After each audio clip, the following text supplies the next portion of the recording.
Programme में आपको खुशामदीद कहते हैं। मैं असदुल्ला खान हूँ। आज जश्न ईद मिलादुन्नबी मजहबी जोशो अक़ीदत के साथ, जोशो जज्बे के साथ मनाई गई है। हमें आज के दिन से जो पैगाम मिलता है और हयात तैयबा नबी करीम सल्लल्लाहु अलैहि वसल्लम की ज़िंदगी से जो पैगाम मिलता है वो ये मिलता है कि हक़ के लिए खड़े रहो, चाहे उसके लिए आपको मुश्किलात का सामना ही क्यों ना करना पड़े। आईनी तरमीम से शुरू करते हैं। आज भी मौलाना फजल रहमान से मुलाकातों का सिलसिला जारी रहा। सवाल ये पैदा होता है कि क्या आईनी तरमीम का बाब बंद हो चुका है या ये आईनी तरमीम अभी कुछ वक्फे के बाद दोबारा इस पर बातचीत होने के बाद ये मंजूर हो जाएंगी या इसका कुछ हिस्सा मंजूर हो जाएगा। आज अली बिन गंडापुर साहब ने तो ये कहा है कि 26वीं आईनी तरमीम ये पास होना तो दूर की बात, इसको पेश भी नहीं होने देंगे। सवाल ये पैदा होता है कि तहरीक इंसाफ इसको कैसे पेश नहीं होने दे सकती जब हुकूमत का नंबर पूरा हो जाएगा या जिन शिकों पर मौलाना फजल रहमान मान जाएंगे तो हुकूमत ये तरमीम ले आएगी और शायद पास भी करा ले। तहरीक इंसाफ के पास कोई ख़ास हल है? आज आरिफ अलवी साहब और सलमान अकरम राजा साहब मौलाना फजल रहमान से मिले भी हैं और जाहिर है उनको आइनी और कानूनी हवालों से भी और उसके जो सियासी असरात हैं उस पर भी बातचीत हुई होगी। लेकिन क्या मौलाना फजल रहमान मुकम्मल तौर पर कन्विंस्ड हैं कि इन तरामीम का कोई हिस्सा भी जो है वो ना पेश हो सकता है ना पास हो सकता है, या कुछ पर वो माने हुए हैं? ये बहुत आम सवाल है और ख़ास तौर पर इस पूरे कॉन्स्टिट्यूशनल पैकेज में जो कल हमने इस पर बहुत तफसील से बात भी की थी, जो निकात हमारे सामने हैं, उसमें नई वफाकी अदालतों का जो क़याम है उससे ऐसा लगता है कि पूरा ढांचा तब्दील हो जाएगा। और जाहिर है बाकी तमाम चीज़ें 75 हो या 175 हो या 199 हो या 200 हो, सारे ही आर्टिकल हो, आर्टिकल 17, सारे ही आर्टिकल्स में तरमीम अपने अपने तौर पर बड़ी अहम है। लेकिन जुडिशल जो कॉन्स्टिट्यूशनल कोर्ट है उसका क़याम एक बहुत बड़ा इम्पैक्ट क्रिएट करेगा। तो क्या होने जा रहा है, इन तमाम चीज़ों हम बात करेंगे। साथ ही साथ आज की जो खबर है एक और बहुत अफसोसनाक, वो ये कि अफगान काउंसिल जनरल को अली बिन गंडापुर साहब ने एक तकरीब में बुलाया था और उस तकरीब में जो पाकिस्तान का कौमी तराना बजाया गया तो अफगान काउंसिल जनरल और उनके साथी तकरीब में बैठे रहे, वो खड़े नहीं हुए कौमी तराने के एहतराम में। इस पर जो है वो काफ़ी पाकिस्तान की जो आला शख्सियात हैं उसमें एक तशवीश की लहर और पाकिस्तानियों में भी एक तशवीश की लहर पाई गई और किसी हद तक अली बिन गंडापुर साहब को भी तनकीद का निशाना बनाया गया, क्योंकि पिछले दिनों वो ये बयान दे रहे थे कि वो अपने तौर पर ताल्लुकात को आगे बढ़ाना चाहते हैं। तो इस पर भी प्रोग्राम में हम आगे चल के बात करेंगे। मेरे साथ आज के प्रोग्राम में नईम हैदर पंजोदा साहब मौजूद हैं, तहरीक इंसाफ के रहनुमा, बहुत शुक्रिया, खुशामदीद कहते हैं आपको। जहांगीर जदून साहब तशरीफ़ रखते हैं, माहिर आईन और कानून, बहुत शुक्रिया जदून साहब, खुशामदीद। शर्मिला फारूकी साहब हमें ज्वाइन कर रही हैं, पाकिस्तान पीपल्स पार्टी के रहनुमा हैं, MNA हैं, बहुत शुक्रिया शर्मिला साहबा, खुशामदीद। और मुनीर मलिक साहब हमारे साथ मौजूद हैं, साबिक सदर सुप्रीम कोर्ट बार एसोसिएशन, बहुत शुक्रिया मुनीर मलिक साहब, खुशामदीद। मलिक साहब मैं आप ही से शुरू करना चाहूँगा। ये जो पूरा कॉन्स्टिट्यूशन पैकेज है जिसके कुछ हिस्से हमारे सामने आए भी हैं, आपके ख्याल में जितनी चीज़ें अब तक सामने आई हैं, क्या इसके कुछ हिस्से वाकई कौम के लिए बहुत फ़ायदेमंद हैं? ख़ासतौर पर जो कॉन्स्टिट्यूशनल कोर्ट्स के क़याम की बात हो रही है, जिस अंदाज में बात हो रही है, इससे आप इत्तफाक करते हैं या और कुछ चीज़ों से आप इख्तलाफ करते हैं या पूरे से इत्तफाक करते हैं और पूरे से इख्तलाफ करते हैं? आपने सवाल पूछा कौन सी चीजें हैं जिससे इत्तफाक करते हैं जी। पहले ये तय कर लें कौन सी चीजें हैं जिनसे इत्तफाक नहीं करते। जी चलिए यूं कह लीजिए जी। अगर ये वही शिक है जो मीडिया पे सर्कुलेट कर रहा है 27 पेज का पैकेज जी, 27 सफ़ा का जी, उसमें यह है कि आप एक हाई कोर्ट के जज को दूसरे हाई कोर्ट के जज में दूसरे हाई कोर्ट में ट्रांसफर कर जी, ठीक है जी जी। अगर आप माजी में आपको याद हो ये कानून जनरल ज़ियाउल हक लाया था जिसमें सिंध हाई कोर्ट के नासिर असलम जाहिद को फेडरल शरीयत कोर्ट भेज दिया गया था और अजमल मियाँ को बलूचिस्तान भेज दिया गया जी। अगर हमने 50 साल से ये तजर्बा नहीं सीखा तो ये शिक तो फिर आप ही देखें कि ये रिफॉर्म है या डिस्ट्रक्शन। नंबर 1 जी। नंबर 2 देखें जो सुप्रीम कोर्ट के चीफ जस्टिस का ओहदा है उसमें ना तो with in the judiciary competition होनी चाहिए, क्योंकि अगर उसमें एग्जीक्यूटिव का हाथ होगा तो किसको अपॉइंट करना होगा तो फिर ये ट्रांसपेरेंट नहीं होगा। ये प्रिंसिपल के सीनियर मोस्ट जो है वो होगा। मैं समझता हूँ ये पूरे बार एसोसिएशन की यूनानिमस डिमांड रही है for the last 30 years that I can. तीसरा जो है कॉन्स्टिट्यूशनल कोर्ट जो है, लेकिन जो चार्टर ऑफ डेमोक्रेसी का कॉन्स्टिट्यूशनल कोर्ट था उसको मैं सपोर्ट करता हूँ। ठीक। जो इस आइन, इस बिल का जो कॉन्स्टिट्यूशनल कोर्ट है वो तो एक एग्जीक्यूटिव कोर्ट है, जो एग्जीक्यूटिव की एक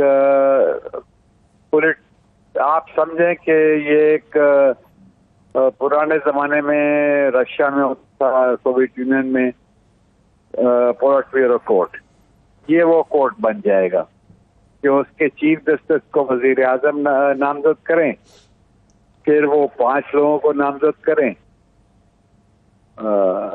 ये कोई इंसाफ है? तो मलिक साहब, इसमें दोनों में फर्क क्या है? वो जो आप कह रहे हैं कि जो चार्टर ऑफ डेमोक्रेसी में जो तय पाया था और जो ये आ रहा है, इसमें फर्क क्या है? नहीं, देखो ना, आप इसके अंदर जो पावर ऑफ अपॉइंटमेंट है इस कॉन्स्टिट्यूशनल कोर्ट की जी, वो आप पूरे एग्जीक्यूटिव को दे रहे हो, तो इसको you might as well call it the constitutional executive court. लेकिन वो कहते हैं कि जी हम एग्जीक्यूटिव को नहीं दे रहे, हम तो पार्लियामान को दे रहे हैं, और इन दोनों में फर्क है।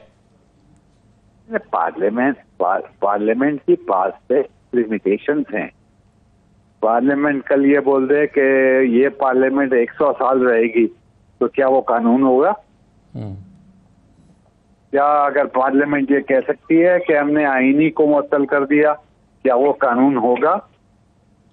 ये तो तयशुदा बात है कि पार्लियामेंट के पास पे लिमिटेशंस हैं। पार्लियामेंट जरूर सॉवरेन है, हमारे मुल्क की सबसे बड़ी इंस्टीट्यूशन, ठीक, लेकिन वो एक पार्लियामेंट एक डिक्टेटरशिप नहीं है, वो रिप्रेजेंट करती है एक नेशनल कंसेंसस को जी।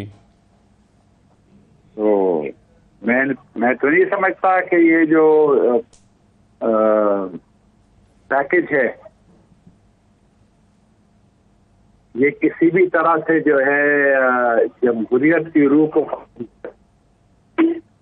सही, बिल्कुल ठीक है मलिक साहब, आप कह रहे हैं कि किसी भी तरह से ये जमहूरियत की रूह के साथ जाता नहीं है ये पैकेज, नफी करता है, उसकी नफी करता है, नफी करता है। बताएं जी जी जी, कहिए सर।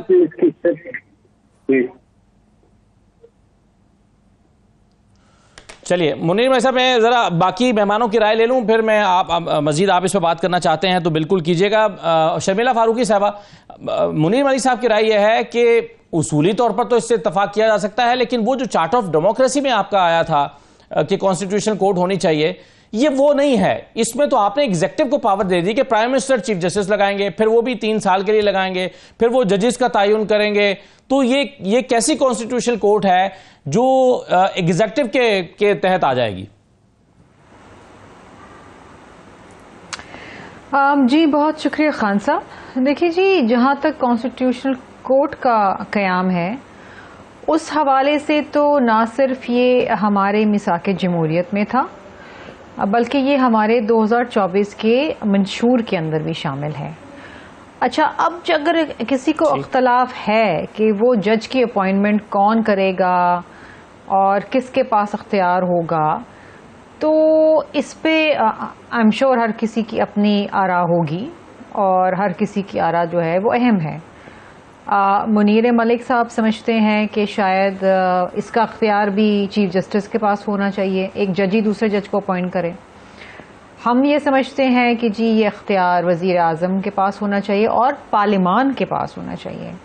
देखिए जी, पार्लियामेंट्री कमेटी है, लॉ एंड जस्टिस की कमेटी है जो तैनाती करती है, एक प्रोसेस है।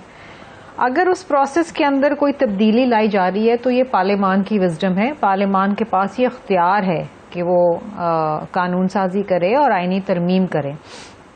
कुछ लोगों को इस पर इख्तलाफ हो सकता है, कुछ लोगों को इसके ऊपर इख्तलाफ नहीं हो सकता है।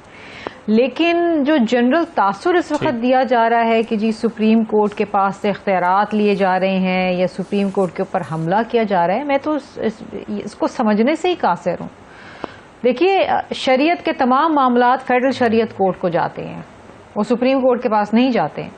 इसी तरीके से अगर तमाम आईनी मामलात एक आईनी अदालत के पास जाएं जो इस मामलात को देखे, तो उसमें किसी को कोई एतराज़ नहीं होना चाहिए। मे बी उसके तरीक़ेकार के ऊपर एतराज़ हो सकता है, उसकी मोडस ऑपरेंडाई के ऊपर एतराज़ हो सकता है, but in principle I don't think कि किसी को इसी पे एतराज़ हो। और ना ही ना अपोजिशन को एतराज़ है, ना ही मौलाना साहब को इस पे एतराज़ है। जो फाइनल डिटेल्स है वो डेफिनेटली उसके ऊपर गौर किया जा सकता है, डिलिब्रेशन हो सकती है। लेकिन देखिए, अगर मैं ये कहूं कि किसी को इस पर एतराज़ हो नहीं सकता, 18वीं तरमीम के बाद मामलात जी 18वीं तरमीम के बाद बहुत सारे मामलात बेहतर हुए। उसके नतीजे में अब ये होता है कि ऑपोजिशन लीडर और वजीर आज़म बैठ के इंटरिम प्राइम मिनिस्टर को चुनते हैं। यहाँ पर ऑपोजिशन को भी इख्तियार है, यहाँ पर ट्रेजरी बेंचेस को भी इख्तियार है और पार्लिमान को इख्तियार है। देखिए, पार्लिमान ही आइन बनाता है, पार्लिमान ही वो इदारा है, वो फोरम है जहाँ पर लोगों के मसाइल हल होते हैं और मामलात तय होते हैं। किसी को एतराज़ नहीं होना चाहिए कि अगर ये इख्तियारात पार्लिमान के पास हों। There should be no confusion and there should be no rejection. बिल्कुल ठीक है। अब इसमें एतराज़ क्यों उठाया जा रहा है शमीरा साहब, ये इंपॉर्टेंट क्वेश्चन है और मैं चाहूँगा जदून साहब और फिर नईम पंजोदा साहब इस पर राय दे दें। जदून साहब, इस पर क्या एतराज़ क्या है? कॉन्स्टिट्यूशन के मामला कॉन्स्टिट्यूशन कोर्ट में जाना चाहिए, जैसे शरिया के मामला शरीयत कोर्ट में जाते हैं, ये शमीरा साहबा ने कहा है। देखो, बाज़ चीज़ें ऐसी होती है जिसको किसी पे एतराज़ नहीं होता, लेकिन उनकी टाइमिंग बहुत इंपॉर्टेंट होती है और उसके पीछे जो इंटेंशन होती है वो बहुत इंपॉर्टेंट होती है। आप पूरी पार्लियामेंट को ये नहीं कह सकते इनकी मैलाफाइड इंटेंशन है। लेकिन देखें, आप चार्टर ऑफ डेमोक्रेसी कब साइन हुआ है बता दें ज़रा मुझे। 2006 में नहीं, कितना अरसा हो गया है ना। अब इनको कॉन्स्टिट्यूशन कोर्ट याद आ गई है जी, जब काजी फाइजा का 1 महीना रह गया रिटायरमेंट के लिए। ये जिस तरह कॉन्स्टिट्यूशन कोर्ट पे एतराज़ नहीं है, लेकिन उसकी कंपोजिशन कब होनी चाहिए थी। नहीं, मगर अब आप ये भी तो हो सकता है ना कि आज तक इनके पास 2/3 अक्सरियत आई ना हो। मतलब पीपल्स पार्टी की हुकूमत बनी थी, देखे ना जी, तो थी नहीं ना इनके पास दूसरा मेजॉरिटी। पार्लियामेंट के पास मुकम्मल अख्तियार है जी, ठीक है। पार्लियामेंट बाख्तियार नहीं है, लेकिन पार्लियामेंट के पास अख्तियार है कि वो कॉन्स्टिट्यूशनल अमेंडमेंट कर सकती है। लेकिन 3 उसके जो सेलिएंट फीचर हैं या फंडामेंटल प्रिंसिपल हैं, उस पर पार्लियामेंट को ये अख्तियार नहीं है कि वो तरमीम करे। ठीक है, नंबर 1, कोई ऐसा लॉ जिसके फंडामेंटल राइट को अफेक्ट करता हो वो पार्लियामेंट पास नहीं कर सकती। कोई ऐसा लॉ जिस पे वो जुडिशरी पे उसकी आज़ादी पे कदगन लगा दे पार्लियामेंट, वो लॉ पार्लियामेंट नहीं पास कर सकती। कोई ऐसा लॉ या अमेंडमेंट, आईनी अमेंडमेंट जो इस्लामिक प्रोविजन पे कदगन लगाए, जो कॉन्स्टिट्यूशन के अंदर है, इसमें पार्लियामेंट वायलेशन हो रही है। ये पूरा इसमें तमाम ढांचा ही तब्दील कर दिया है इस बिल के अंदर। तो वहाँ पे अदलिया की कौन सी आज़ादी बची है कि आप जो है सुप्रीम कोर्ट को डिस्ट्रिक्ट कोर्ट के लेवल पे लेके आ गए हैं। ये तो जो बिल इस फॉर्म में है, ये तो आपने आइन का जो बेसिक स्ट्रक्चर ही सारा चेंज कर दिया। देखो, ट्रकाटमी ऑफ द पावर है, चेक एंड बैलेंस है। एक पार्लियामेंट बेशक सुप्रीम है, लेकिन जिस तरह मनीर मलिक साहब ने कहा, पार्लियामेंट जो मर्जी ला तो नहीं बना सकती। पार्लियामेंट के ऊपर लिमिटेशन है, इस तरह जुडिशरी के अंदर लिमिटेशन है। पाकिस्तान का सबसे बड़ा बेसिक मसला ये है कि जो पाकिस्तान का आइन मौजूद है, जो जुल्फ़िकार अली भुट्टो की मौजूदगी में उसने दिया है, उस पर अमल कोई नहीं कर रहा, उसकी इंप्लीमेंटेशन नहीं कर रहा। आइन तो बना हुआ है, आइन पर इंप्लीमेंट ही नहीं कर रहे। नया आइन बना लो, नई तरमीम कर लो, भाई जो बना हुआ है उसको तो इंप्लीमेंट करो ना। जो बना हुआ है वो किसने कहा है कि जी पार्लियामेंट ओवरसाइट ना करे? पूरी दुनिया में होता है कि पार्लियामेंट ओवरसाइट करते, अब कमेटी बनी हुई है। लेकिन देखें, पार्लियामेंट को पहले आप अख्तियार तो देना, बाख्तियार पार्लियामेंट है हमारी पाकिस्तान की। ये पार्लियामेंट के पास है अख्तियार कोई? मुझे बताएं, जो 3-4 सेंटर आए कहाँ से आए, किस पार्टी से आए? उस इन पार्टियों ने इन सेंटर को क्यों सेंटर बनाया अगर इनकी पार्टी के नहीं थे, और किसके कहने पर बनाया? ये पार्लियामेंट बाख्तियार नहीं है, इसके पास कोई अख्तियार नहीं है। पार्लियामेंट बाख्तियार होती, लोगों को अंदर से अरेस्ट किया है, आज तक पता नहीं चला। लोगों ने जाके सेनेट के अंदर कैमरे लगाए हैं सर्वेलेंस के लिए, आज दिन तक कमेटी बनाई, को पता चला है वो कैमरे किसने लगाए और कहाँ से वो आए थे कैमरे। और बाहर जो है वो अपोजिशन के, मैं 2019 की बात कर रहा हूँ, सेनेट के चेयरमैन की, 65 वोट हैं और 34 हैं, और 34 अंदर जाके 65 हो जाते हैं। तो ये पार्लियामेंट से आप क्या तोक़ो कर सकते हैं कि ये पार्लियामेंट, देखें हम उसका पार्लियामेंट सोवरीन है, उस पर कोई शक नहीं है, लेकिन पार्लियामेंट जो पार्लियामेंटेरियन है उसको पहले बाख्तियार तो बनाए पार्लियामेंट को कि बस उसके बाख्तियार हो, वो एक कॉम्पिटेंट। जब वो बाख्तियार बनने की कोशिश कर रही है तो आप नहीं, बाख्तियार बनने की कोशिश कर रही है कि मुसफ्फदा 1 घंटा पहले भी किसके पास नहीं है। ये बाख्तियार पार्लियामेंट है। जो पार्लियामेंट के अंदर सेंटर बैठे हुए हैं, तो जो MLA बैठे हुए हैं, काबीना से मंजूर नहीं होगा। अब आपने कल प्रोग्राम सुना है, वो 3 सेंटर जो है किसी पार्टी के कह रहे थे जी कि हमें तो पता ही नहीं है, इसमें उन्होंने 3 ड्राफ्ट बने हुए, एक ड्राफ्ट इधर डाला हुआ जेब में, ये जी उम्र 68 कर दे, ठीक है, दूसरी तरफ ये ड्राफ्ट डाला हुआ जी। मैं पंजोता साहब के दवान से पहले मलिक साहब कुछ कह रहे हैं जी। मलिक साहब कहिए। माफ कीजिएगा, मैं इंटरप्ट करता हूँ जी। पहले तो मैं जदून साहब से 100% एग्री करता हूँ। मुझे आप कोई एक लॉजिक बता दें कि रिफॉर्म के पैकेज में आप एक जज को, एक हाई कोर्ट के जज को दूसरे हाई कोर्ट के जज में भेज सकते हैं। मुझे बताएं, ये इसका मतलब, इसका लॉजिक क्या है? मुझे तो आज तक समझ नहीं आई। मेरे ख्याल से फिर तो इस तरमीम में यह भी होना चाहिए कि जो चीफ जस्टिस है कॉन्स्टिट्यूशनल कोर्ट का, वो हर केस में, चाहे वो पार्ट हर्ड हो या ना हो, उस बेंचों के भी बेंच भी बदल सकता है जी। ठीक है ना? एक होती है लेजिस्लेटिव पावर जी, एक होती है जुडिशियल पावर। ठीक, जुडिशियल पावर जो है उसके अंदर पार्लियामेंट का दखल नहीं है। These are two separate powers। और ये जो बिल है, ये जुडिशियल पावर एरोगेट करता है to parliament, which is unconstitutional। ठीक, बिल्कुल सही है, बिल्कुल सही है सर। इस पर पंजोता साहब आपकी राय, इस पर बुनियादी एतराज़ क्या? और ये मौलाना फजल रहमान के साथ मुलाकातें आप लोगों की भी हो रही हैं, किस पर वो इत्तफाक नहीं कर रहे हैं मौलाना साहब कि जी ये तो मैं नहीं करूंगा? कॉन्स्टिट्यूशनल कोर्ट के क़याम पर इत्तफाक कर रहे हैं? बहुत शुक्रिया असद भाई, आपने मौका दिया। सबसे पहले आपको रबीउल अव्वल मुबारक हो जी। शुक्रिया। सेकंड बात यह है, जहाँ तक बात है वे तरमीम की, सबसे पहले अगर देखा जाए तो जो कह रहे हैं कि जनाब हम ये चाहते हैं, हम ये करना चाहते हैं, हम मुल्क की बेहतरी चाहते हैं, हम चाहते हैं कि पार्लियामान मजबूत हो। पहली बात तो ये बताएं ना कि आप कौन हैं? क्या आपको किसी ने वोट दिया है? क्या आपको किसी ने मुंतखब किया है? आप तो अपने वार्ड भी हारे हुए हैं, आप तो तमाम लोग अपने हल्के हारे हुए हैं, और फिर जोड़ तोड़ कर कभी कोई पार्टी कभी कोई पार्टी, और हमारे MNAs की रिकाउंटिंग करवा के जो है वो जितवाया गया। और फिर जो अगवा वाला तरीका है या पैसे देने वाला है, मंडियाँ लगाने वाला है, उस प्रोसेस से आप अपनी तादाद कह रहे हैं कि हमारी पूरी या नंबर पूरे हैं। वो कहाँ से हमारे MNAs क्यों आपको वोट देंगे? कौन है जो अगवा कर रहा है? जदून साहब अभी कहते हैं कि जी इंटेंशन का ठीक होना जरूरी है। ये इंटेंशन कैसे मापेंगे आप? मैं उसी तरफ आ रहा हूँ। तो ये बुनियादी नुकता नंबर 2 पॉइंट के अंदर आ गया। अब नंबर 3 पॉइंट के ऊपर आ जाएं। इसका जवाब इनके पास नहीं होगा। नंबर 3 पे ये है कि इनको खुद नहीं पता। मौलाना साहब से सारे कह रहे हैं कि जनाब हमें वो ड्राफ्ट दे दें, मौलाना साहब कह रहे हैं हमें ड्राफ्ट दे दें, नून लीग वाले भी कह रहे हैं कि हमें ड्राफ्ट दे दें, पीपल्स पार्टी वाले भी कह रहे हैं, सेनेटर्स सारे कह रहे हैं। 3 सेनेटर्स का रात को अहमद मीर साहब ने जिक्र किया। उन्होंने कहा कि 3 सेनेटर, उन्होंने कहा कि इनमें से कौन सा ओरिजिनल है? तो उन्होंने कहा बस आपने भाई वोट देना है, आप आगे सवाल ना करें। तो उन्होंने कहा कि ये कोई कौन सा आमराना कानून होगा? तो इनके अपने लोग भी उस चीज़ को एक्सेप्ट नहीं कर रहे कि ये किधर से आ रहा है। उधर से ही आ रहा है जिधर से फार्म 47 के तहत इनको बनाया गया। तो जब आप खुद काणे होते हैं ना, तो फिर आप जब चोर होते हैं तो फिर आपके ऊपर कोई भी चीज़ आकर आपके मुंह में तवीज़ डालेगा ना, फिर आप वो तोते की तरह बोलना शुरू कर देते हैं, और वही कर रहे हैं। अब आईनी तरमीम का क्या मतलब है? कॉन्स्टिट्यूशनल कोर्ट, पहले सुप्रीम कोर्ट क्या कॉन्स्टिट्यूशनल अदारा नहीं है क्या? वहाँ पर मुकदमात जो हैं वो फंडामेंटल राइट्स के हवाले से वहाँ पर नहीं सुनवाई देते? 60,000 की पेंडेंसी है ना केसेस की। मेरी गुजारिश सुन लें। मैंने पहले बताया कि ये जो पार्लियामेंट के अंदर बैठे हैं जो चाहते हैं वो बिल्कुल नाजायज़ हैं, बिल्कुल बनाए गए हैं, नंबर 1।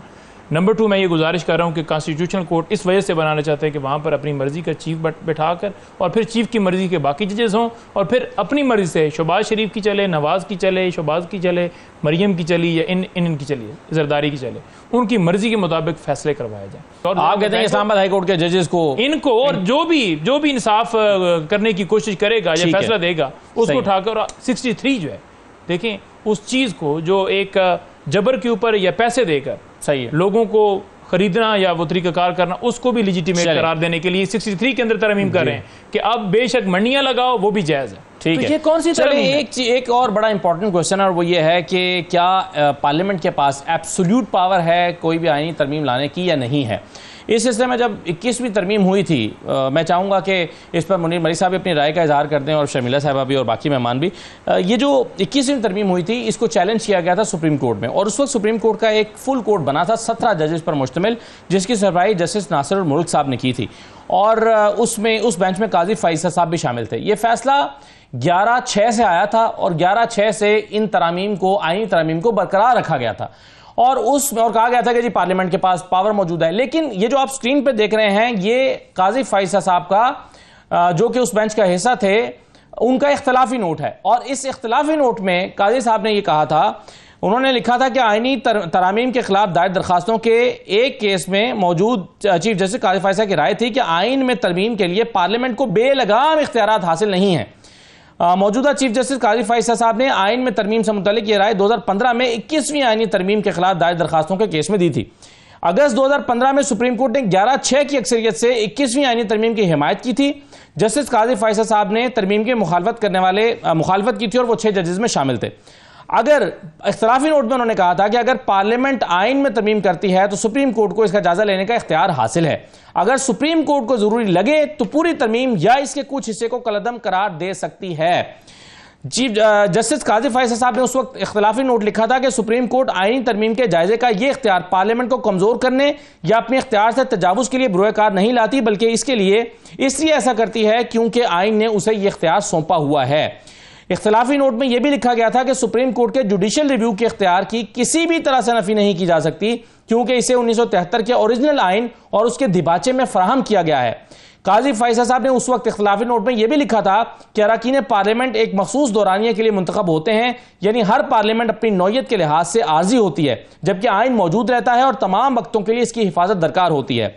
और इसमें आखिरी पॉइंट यह भी है कि जजों को चाहिए कि आइन को नुकसान या तबाही से बचाने के लिए अपने हल्फ जो आइन की हिफाजत और दिफा के लिए कहता है को पूरा करें। अच्छा, उस वक्त ये चीफ जस्टिस काजी फैसल साहब की राय, मुनीर मलिक साहब अगर आप शर्मिला साहब इजाजत दीजिए तो मैं, मुनीर मलिक साहब ने चूंकि जाना है तो मैं सिर्फ उनकी राय ले लूं, फिर मैं आपकी राय लेता हूं। वो ये कहते हैं कि जी जो पार्लियामान है वो आईनी तरमीम, हर आईनी तरमीम नहीं ला सकती और सुप्रीम कोर्ट उसको देख सकती है।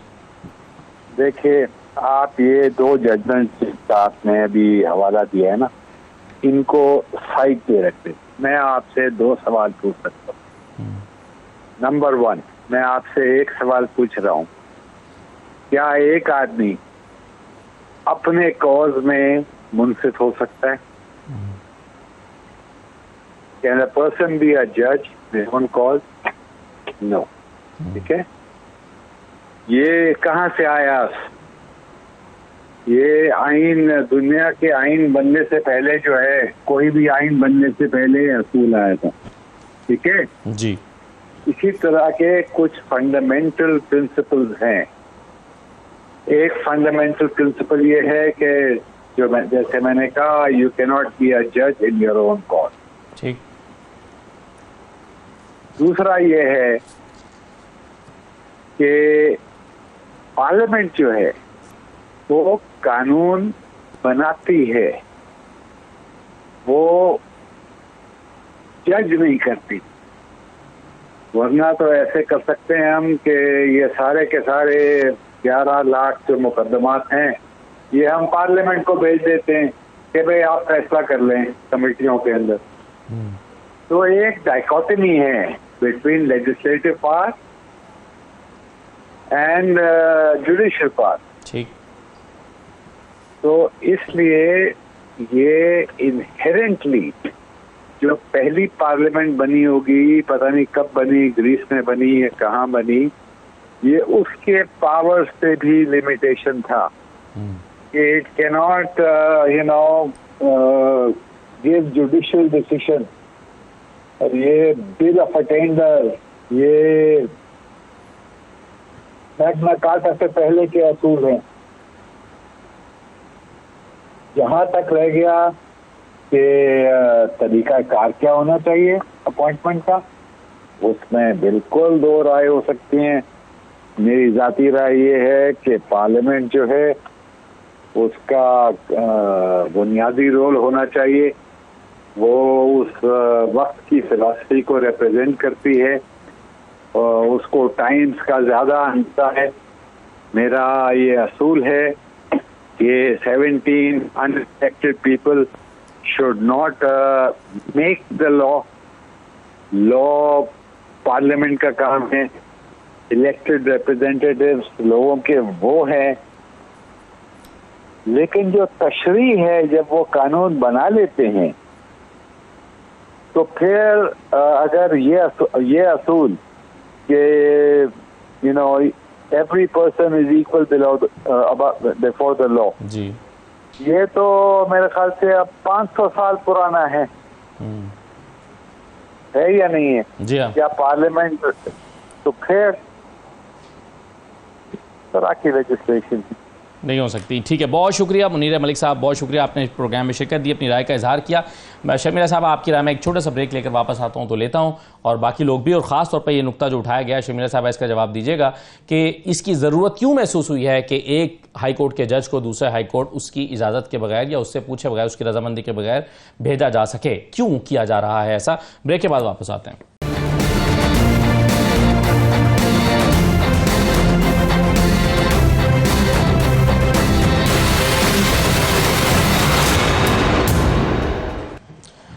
ब्रेक के बाद आपको दोबारा खुशामदीद कहते हैं। शर्मिला साहब, अभी दो लोगों की तरफ से यह नुक्ता उठाया गया है कि आखिर इसकी ज़रूरत क्यों महसूस की गई होगी कि हाई कोर्ट के जजेस को उनकी मंशा या मर्जी के बगैर आप दूसरी हाई कोर्ट में भेज सकें।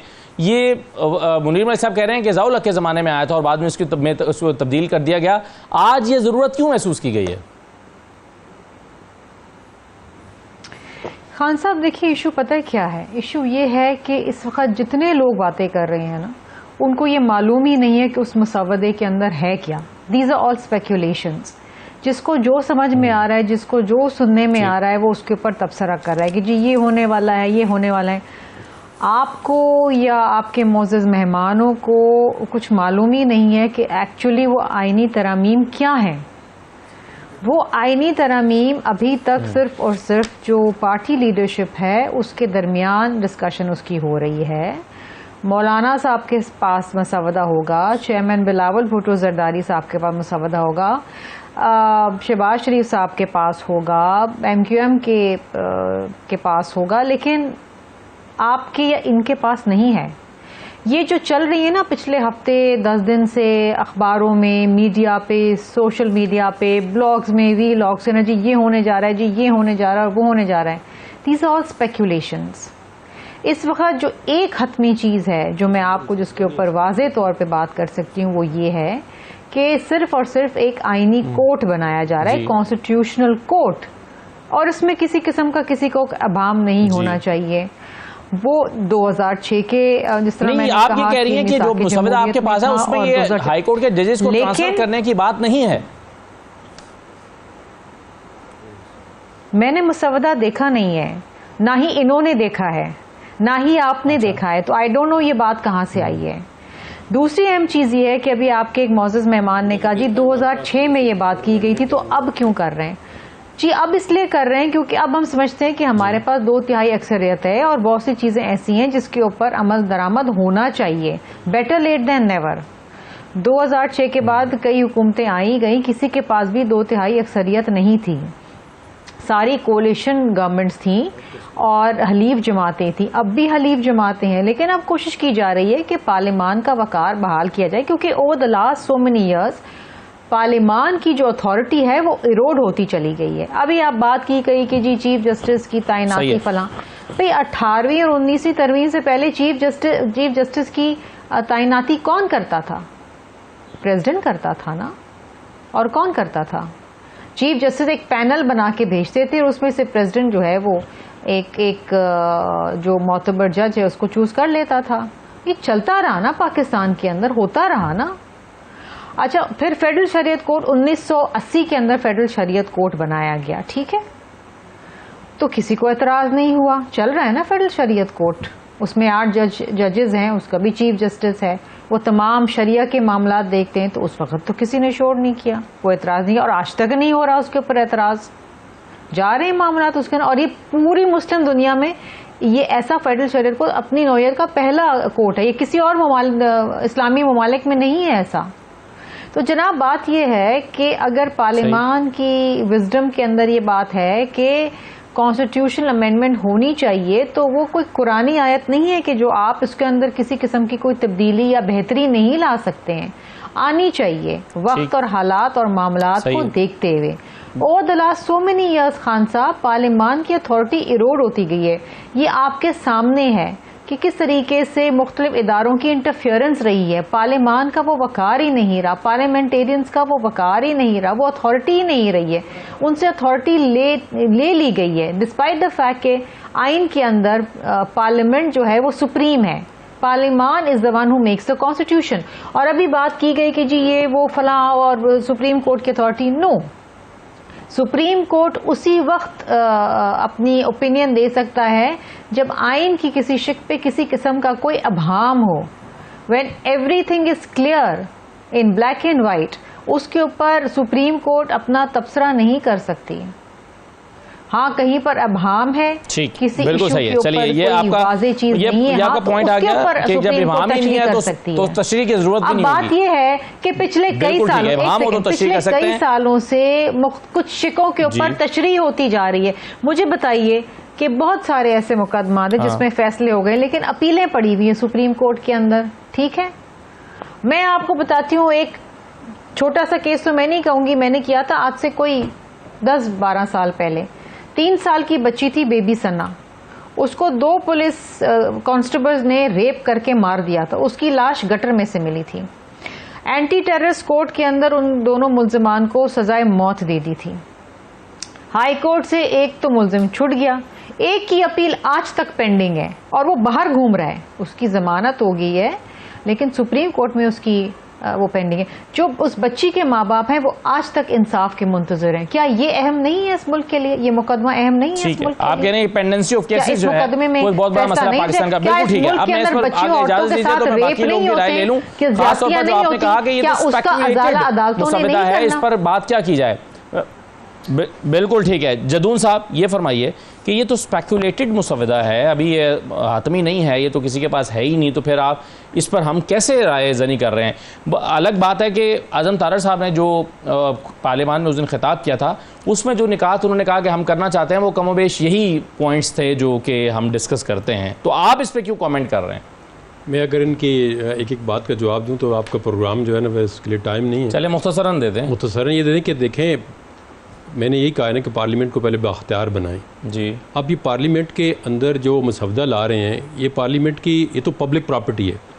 ये कॉन्स्टिट्यूशन होता है ना, social contract between the people of Pakistan and the state है जी। तो अगर आप आइन के अंदर तब्दीली कर रहे हैं, अगर हमें भी नहीं पता, हम इसके अंदर मेजर स्टेक होल्डर हैं वकला जो हैं, और बाहर को भी नहीं पता, तो आप तो डाका डाल रहे हैं, चोरी कर रहे हैं। इसी बेस पे आपकी तरमीम जो है उड़ जाएगी। हमारा राइट नहीं जानने के लिए हमारे आइन के अंदर कौन सी तरमीम की जा रही है। हमें अगर ये मसवदा आपने झूठा सर्कुलेट कर दिया है, और जिसने भी किया है ये कहते हैं जी ये तो है ही नहीं है, जो आपके मेहमान बैठे हुए उनको भी नहीं पता है, सिर्फ मुझे भी नहीं पता है, सिर्फ 3-4 बंदों को पता है। तो वह 3-4 बंदे क्यों रखा जा रहा है? खुफिया रख ही नहीं सकते। Is not a classified document, it's a public property. और सोशल कॉन्ट्रैक्ट लोगों का है स्टेट के साथ कि ये हमारा आइन है, हम इसके मुताबिक जो है हमारी ज़िंदगी उसके मुताबिक चलेगी। पाकिस्तान के अंदर जो supreme law of the land है, अगर उसमें आप तब्दीली करना चाह रहे हैं तो आप चोरी के साथ रात के वक्त करना चाह रहे हैं, उसके अंदर किसी को पता नहीं है मसवदा। तो फिर पार्लियामेंट का इजलास आप कहते हैं जी बंदे पूरे हैं, तो बंदे उस दिन पूरे थे, आप तो 12 बजे से स्टैंप लगाने वाले थे, तो फिर आपने नहीं लगा सके वहाँ पे स्टैंप। बंदे आपके पूरे, तो जब अपनी 18th अमेंडमेंट की है आपने, उस वक्त तो पार्लियामेंट में पूरे थे ना, उस वक्त कॉन्स्टिट्यूशन कोड आपने क्यों नहीं बनाई है? असल बात ये है, ये जो है छुपाते हैं बात। असल जो एजेंडा किसी और का है, इम्प्लीमेंट ये कर रहे हैं, कभी इधर मार रहे हैं, कभी उधर मार रहे हैं। इनके पास कभी नंबर पूरे तो आप कर लेते हो उसको, नंबर तो आपके पास पूरे नहीं है। देखें लोगों को अंधेरे में रख, इनका ख्याल था ना कि मौलाना फजल रहमान मान गए हैं, लेकिन मौलाना फजल रहमान इनका ये ख्याल पे आप आईनी तरमीम करते हैं। 18th अमेंडमेंट पे कितना अरसा लगा आप मुझे बताएं। अमेंडमेंट की कमेटियाँ बनी हैं, रज़ा रबानी, दूसरे बड़े बड़े सीनियर जो वकील थे, उन्होंने अपनी इनपुट दी है। ये आइन किसी की पर्सनल प्रॉपर्टी नहीं है, कि एक किसी पोलिटिकल लीडर की भी पर्सनल प्रॉपर्टी नहीं है। ये तो 25 करोड़ आवाम का आइन है। उसमें अगर आप तब्दीली करते हैं तो we must know what changes are going on. आप इस तरह नहीं कह सकते। आप ये तो बड़ी इंसल्टिंग बात की है इसने जी कि ये तो आपके जो मेहमान बैठे हुए हैं इनको भी नहीं पता है। तो आप तो इसका हमें पता करा के दें, अगर आप पार्लियामेंटेरियन किसी पार्टी को प्रेजेंट कर रही हैं तो। ये तो बड़ी गलत बात है कि जी आपको नहीं पता है, मेहमानों को भी नहीं पता है, सिर्फ 4 बंदों को पता है। अब सिर्फ 4 बंदों को पता है, रात को उन्होंने पार्लियामेंट का इजलास बुलाया, वो आईनी तरमीम पास करा रहे हैं। इससे बड़ा जो है मजाक, सुप्रीम कोर्ट पे हमला, लोगों पे हमला क्या हो सकता है? अगर यही बात इसकी सच है शर्मिला फारूकी की कि जी किसी को पता नहीं है, ये जो मुसवदा है, ये स्पेकुलेटेड है, तो फिर जो है इससे बड़ा डाका नहीं होता। मैं इसका जवाब देती हूँ। हमें मालूम है, हम पार्लियामेंटेरियंस हैं, हम MNAs हैं, हमें मालूम है कि हम क्या आईनी तरमीम करने जा रहे हैं और ये हमारा इस्तेकाक है, ये आपका इस्तेकाक नहीं है। आप आईनी तरमीम नहीं लाते मेरे वकला भाई, और ना ही आपका ये काम है। आपका काम है अदालतों में मुकदमा चलाना, जो मुकदमा के पैसे आप लोग लेते हैं।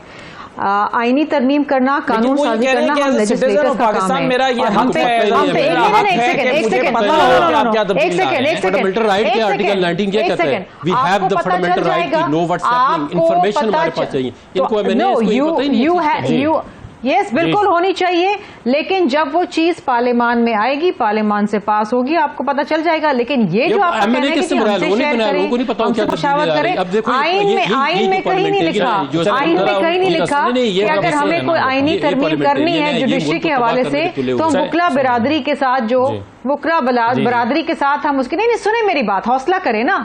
देखें, आप अपना काम करें, हमें अपना काम करने दें। आप अपना काम करें। इस मुल्क की अदालतों में हजारों लाखों की तादाद में मुकदमे बहुत ज्यादा इसलिए हैं क्योंकि बहुत सारे चुना है ना, तो वो कल क्या कर रहे थे इनके बारे में जरा बताएं इनको। देखिए जी, ये हमारा इस्तेकाक है खान साहब, ये हमारा इस्तेकाक है। हमने लेजिस्लेशन करनी है, ये हमारा काम है, और उसके लिए स्पेशल पार्लियामेंट्री कमेटी शर्मिला साहबा मेरा छोटा सा सवाल ले लीजिएगा। ये आइन हमें देता है, ये नहीं है कि आपका इस्तेकाक नहीं है। वो कह रहे हैं कि आपका ये इस्तेकाक है कि आप आईनी तरमीम लाएं, लेकिन बाकी लोगों का ये इस्तेकाक है कि उनको पता हो कि आप क्या तरमीम ला रहे हैं। ये बहस है सर। नहीं तो फिर तो हम डॉक्टरों, नहीं सुने, अगर आर्टिकल 19 की बात कर रहे हैं तो उसमें तो राइट टू इंफॉर्मेशन है, वो तो फिर हम डॉक्टरों को भी बुला लें, इंजीनियरों को भी बुला लें, फिर हम ब्यूरोक्रेट्स को भी बिठा लें, सबको कर लें। भाई हम बैठेंगे, हमारी स्टैंडिंग कमेटीज है, हमारी कमेटीज है, हम उसमें डिस्कस करेंगे। दिस इज आवर प्रेरोगेटिव, हम करेंगे। कल को तो आप बोलेंगे कि जी बजट क्यों बनाते हैं, हमें बताएं, पहले हमें बताएं कि बजट क्या बना रहे हैं। लेकिन ये कमेटी में भी डिस्कस नहीं हुआ ना, बजट भाई मसला ये है, ये कमेटी में भी तो नहीं गया भाई। मेरी बात सुने, स्पेशल पार्लियामेंट्री कमेटी है जिसके अंदर ये डिस्कस हो रहा है, जिसमें ऑपोजिशन के लोग भी बैठे हुए हैं, जिसमें सारी जमातों की नुमाइंदगी बैठी हुई है, पार्लियामेंट्री कमेटी में हो रहा है। सब कुछ हुआ हुआ है जी, सब कुछ हुआ हुआ है, हमें मालूम है। हम कोई रबर स्टैंप नहीं है कि जी हमें बुला के बिठा दिया और हम आंख बन के आईनी तरमीम पास हमसे किया है। लेकिन ये हमारा इस्तेकाक है, ये और ये हमारी पार्टी डिसिप्लिन है कि हम टेलीविजन चैनल पे बैठ के आपसे डिस्कस नहीं करते। बिल्कुल ठीक है जी। पंजोदा साहब देखिए, बात ये जहाँ पर ये बात करी है कि बिल्कुल जी हम तर्जुमानी करते हैं, जदून साहब ने फरमाया और उसके ऊपर बड़ी उन्होंने ठीक बात की है कि ये बेसिकली जो पूरे पाकिस्तान की आवाम है ना, उसकी तर्जुमानी करता है कॉन्स्टिट्यूशन। तो आप आवाम को ही बेखबर रखेंगे या उनको नहीं बताएंगे, तो ये किस तरह आप कह सकते हैं कि ये बिल्कुल जायज़ हम लेकर आ रहे हैं? यानी कि चोरी से, डाके से छुपा कर ये करना चाहते हैं। नंबर 2 बात ये रहेगी कि जहाँ पर ये कह रही हैं कि हमें पता है, इन्हें बिल्कुल नहीं पता। इनकी जमात के रहनुमा हैं जो आपके मंदोखेल साहब नहीं, वो तो कहते हैं ना कि वो तमाम जमातों के रहनुमा हैं, खास और वो हमारे से हट के बाकी तमाम ये जो इस वक्त हुकूमत का अलायंस है उसके वो कहते हैं कि वो कहते हैं कि वो उनके मैं हूँ, ठीक है। तो बात यह है कि वो मंदोखेल साहब वो भी कह रहे थे कि मुझे बिल्कुल नहीं पता, ये तो हुकूमत को पता होगा कि वो मसवदा क्या है। अब हुकूमत का वो खुद को हिस्सा नहीं समझते और उधर हुकूमत के साथ अलायंस भी है और बैठे हुए भी हैं। जहाँ पर हुकूमत की बात है, हुकूमत की बात यह है कि वज़ीर कानून को रात को पता चलता है कि मसवदा जो है मेरे पास आ गया, और रात को वो कहते हैं मुझे मिल गया। चला के कह रहा है मौलाना फजल रहमान कि मुझे दे दे मसवदा, उसको भी नहीं दिया गया।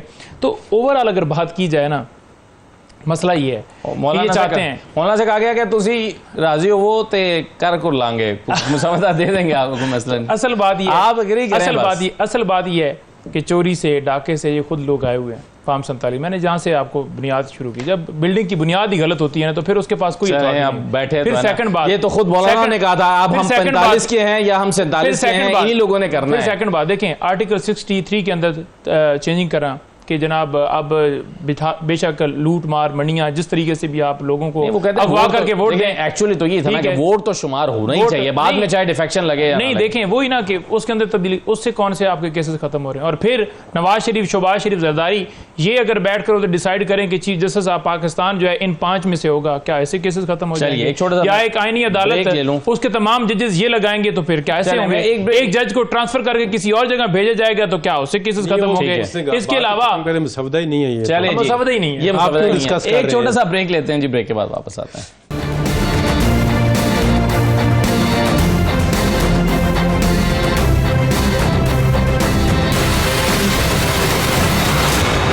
ब्रेक के बाद दोबारा खुशामदीद कहते हैं। शमीला साहबा, ये जदून साहब 2-3 दफ़ा हवाला दे चुके हैं कि जी वो जो कराची से सेनेटर मुंतखब हुए हैं उन्होंने कमेंट किया आपके बारे में, आप रिस्पॉन्ड करना चाहेंगी? कल फैसल वाडा साहब ने कहा कि अहमकों से और नालायकों से क्या तवक्को की जा सकती है, कुछ इस तरह का कमेंट उन्होंने किया था कि नालायकों से क्या तवक्को और की जा सकती है। वो अपसेट थे इस बात पर कि आप अपना नंबर पूरा नहीं कर सके।